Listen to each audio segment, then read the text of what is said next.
नमस्कार, मी शिवानी लकडे पॉलिटिकल महाराष्ट्राच्या या लाईव्हमध्ये तुम्हा सर्वांचं स्वागत। दीनानाथ हॉस्पिटलमध्ये घडलेलं प्रकरण सध्या चांगलंच गाजते। या प्रकरणात आता 3 वेगळ्या समित्यांकडून चौकशी सुरू आहे। या सगळ्या प्रकरणात राजकीय पक्षही आक्रमक झाले होते। दीनानाथ मंगेशकर हॉस्पिटलमध्ये घडलेल्या घटनेच्या पार्श्वभूमीवर भाजप पुणे शहर महिला आघाडीच्या वतीने निषेध आंदोलन करण्यात आलं होतं। यावरून पुण्यातील भाजपच्या महिला आघाडीने एरंडवणे इथल्या सुश्रुत धैसास यांच्या वडिलांचं क्लिनिक सुद्धा फोडलं होतं। त्यावरून एकच राडा झाला।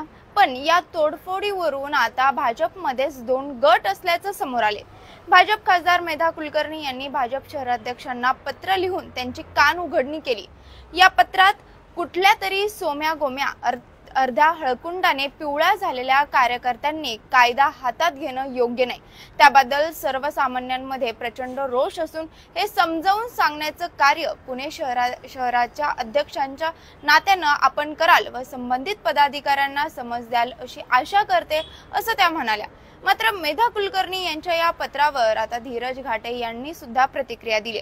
खासदार कुलकर्णी यांनी पाठवलेलं पत्र हे माध्यमांमार्फत मला समजलं, त्यामुळे पक्षाच्या सर्व नेते मंडळींनी एकत्रित बसून आपलं काही मत असेल तर ते बैठकीमध्ये मांडलं पाहिजे, असं घाटे म्हणाले।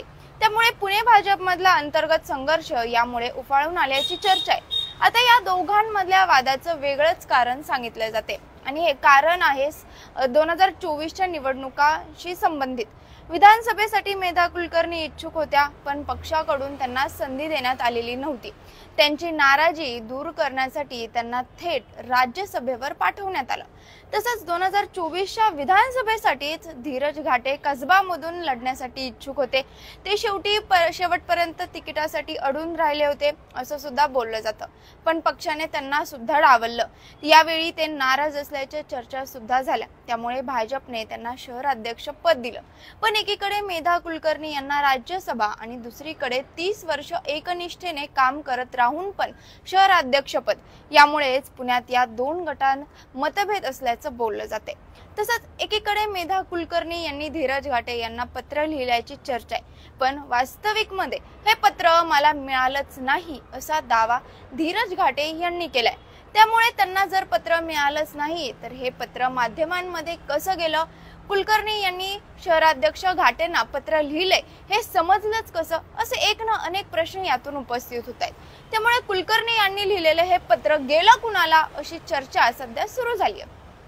एकंदरीतच खासदार एकीकडे या प्रकरणावरून नाराजी व्यक्त करतायत, तर दुसरीकडे शहराध्यक्ष माध्यमांमध्ये व्यक्त करण्याआधी बैठकीमध्ये यावर चर्चा केली असती असं म्हणतायत। यामुळे पुण्यातल्या भाजपच्या या 2 गटांमधील संघर्ष चव्हाट्यावर आलेल्याचं दिसतंय।